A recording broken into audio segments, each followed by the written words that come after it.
எல்லார் வாழ்க்கையிலும் ஏதோ ஒரு மறக்க முடியாத நிகழ்வு இருந்திருக்கக்கூடும். அது அவங்க வாழ்க்கையில் ஒரு மிகப்பெரிய தாக்கத்தை உண்டாக்கியிருக்கும்.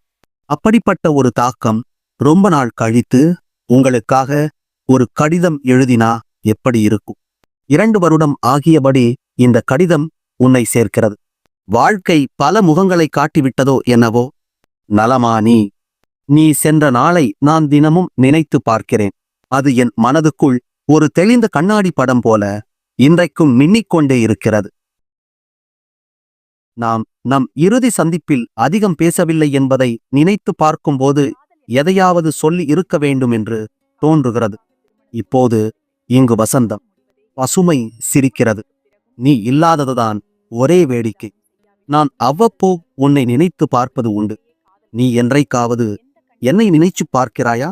இப்படிக்கு உன் நினைவுகளை அவ்வப்போது நினைத்து பார்க்கும் நான்